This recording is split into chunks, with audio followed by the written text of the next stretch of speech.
Hello everyone, एक बार फिर से आप सभी का जेएनसी इस डिजिटल प्लेटफॉर्म पर हार्दिक स्वागत एंड अभिनंदन।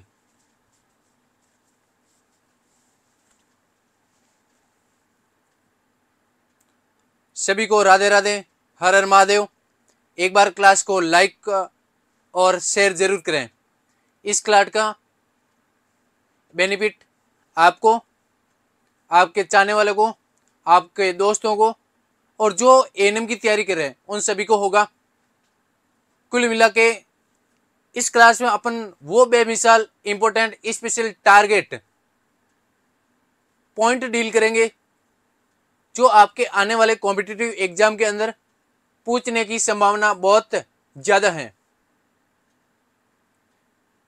ये पॉइंट जो UP triple S C, BTSC Bihar, OTPSC Odisha, DSSB Rajasthan, MP, Haryana, Punjab, Gujarat और इसके अलावा जो भी किसी भी स्टेट में बैठा कैंडिडेट, महिला स्वास्थ्य कार्यकर्ता मीन्स एएनएम की तैयारी कर रहा है, उन सब के लिए बहुत ज्यादा बेनिफिट रहने वाला है।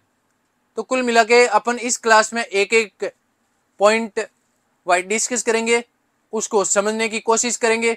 अगर आपको सबसे पहला पॉइंट नॉर्मल अपन के अडल्ट के अंदर, किसके अंदर, अडल्ट के अंदर नॉर्मल पानी की मात्रा कितनी होती है, बच्चों में पानी की मात्रा कितनी होती है और महिलाओं के अंदर पानी की मात्रा कितनी होती है, न्यूबॉर्न के अंदर पानी की मात्रा कितनी होती है।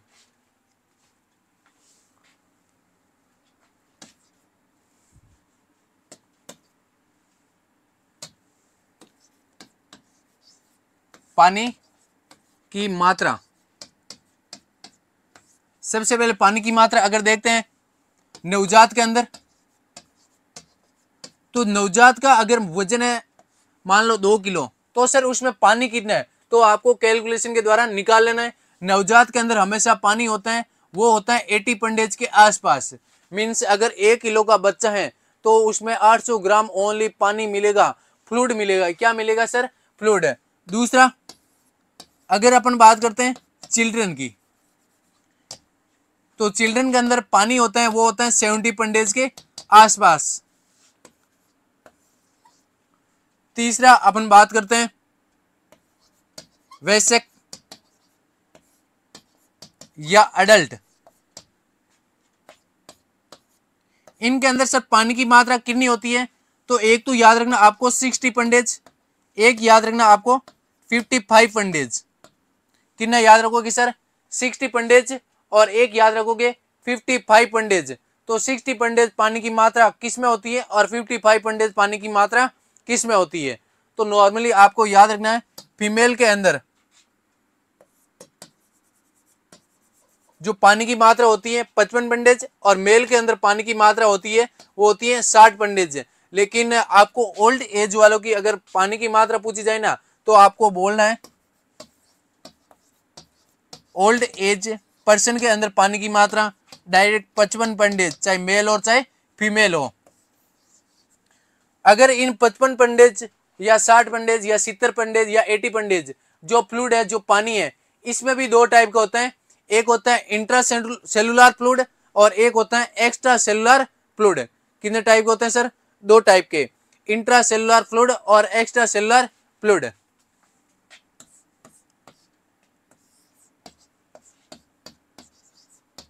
इंट्रा सेलुलर फ्लूइड, दूसरा होता है एक्स्ट्रा सेलुलर फ्लूइड।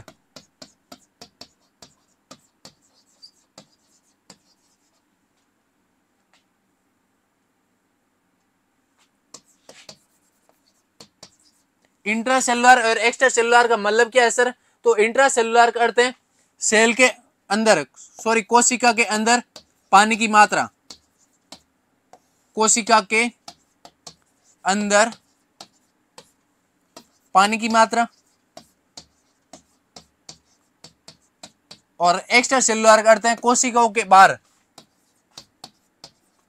कोशिकाओं के या कोशिका के बाहर पानी की मात्रा।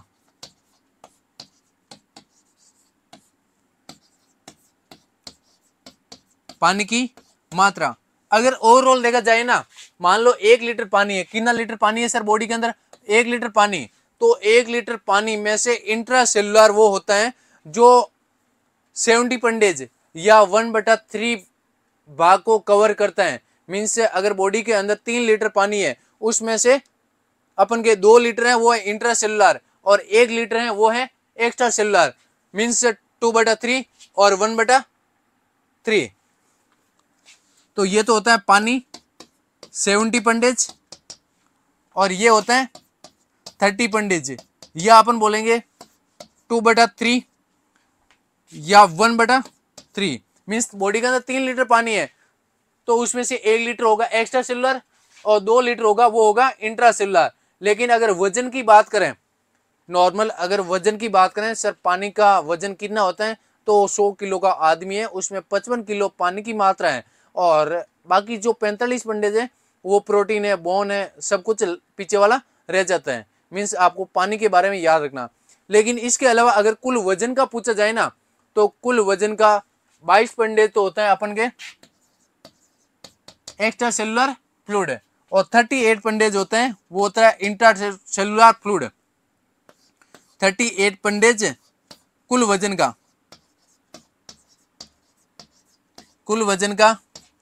इंट्रा सेलुलर फ्लूइड होता है और 22% कुल वजन का एक्स्ट्रा सेलुलर फ्लूइड होता है। तो ये छोटी छोटी बातें हैं, छोटे छोटे पॉइंट है, आपको याद रखने हैं। आने वाले एग्जाम के अंदर पूछने की संभावना बहुत ज्यादा है।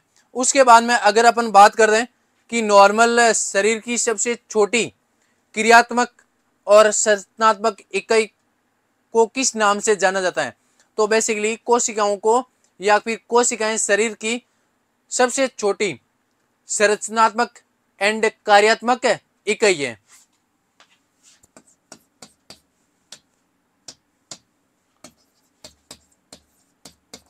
कोशिकाएं या सेल्स हमारे शरीर की सबसे छोटी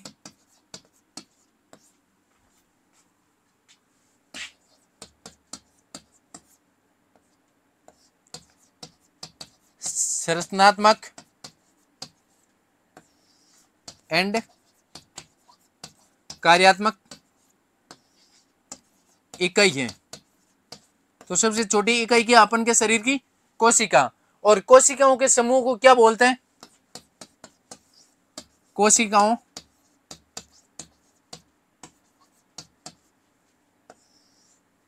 के समूह को ऊतक बोलते हैं। क्या बोलते हैं सर? ऊतक मीन्स टिश्यू कहते हैं।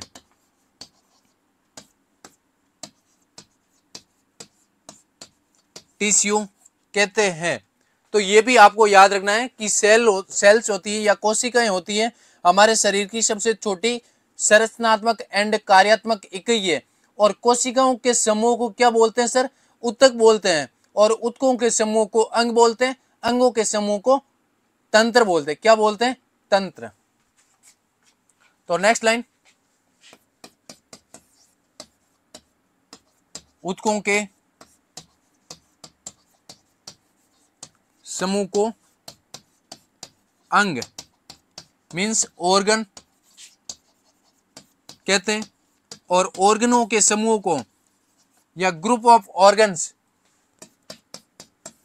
या अंगों के समूह को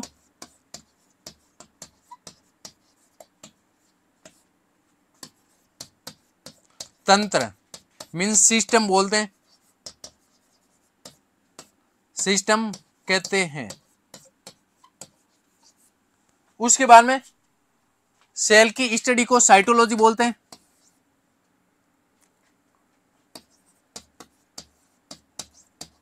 कोशिका के अध्ययन को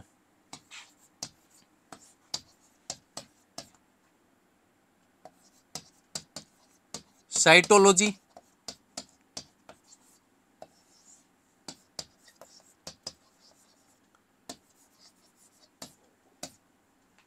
कहते हैं। तो ये याद रखना, कोशिकाओं के अध्ययन को क्या बोलते हैं सर? साइटोलॉजी बोलते हैं। लेकिन ऊतकों के अध्ययन को क्या बोलते हैं? ऊतकों के अध्ययन को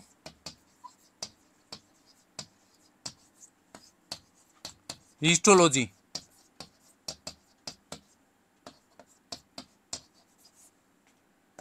हिस्टोलॉजी कहते हैं।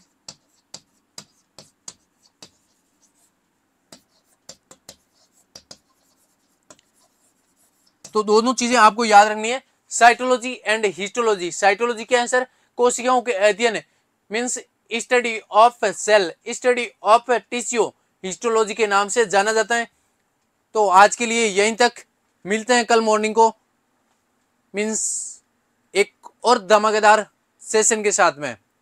तो हर एक जो एएनएम एस्पिरेंट है, जो फ्यूचर एएनएम है, जो एएनएम परमानेंट जॉब करने चाहते हैं, उन सभी तक ये न्यूज जरूर पहुंचाना है कि JNC nursing, JNC ANM nursing YouTube channel के ऊपर मॉर्निंग को 7:30 बजे से शाम को 7:30 बजे तक कंटिन्यू क्लासें होती है। उसके अंदर वो बेमिसाल एमसीक्यू डील किए जाते हैं, जो आपको एक आने वाले कॉम्पिटिटिव एग्जाम को क्रैक करने के लिए बहुत ज़्यादा हेल्प करेंगे। तो आपकी तैयारी को बेहतर से बेहतरीन बनाने की हमारी पूरी कोशिश रहेगी। Thank you so much. बने रहे जेएनसी जोधपुर के साथ में। God bless you.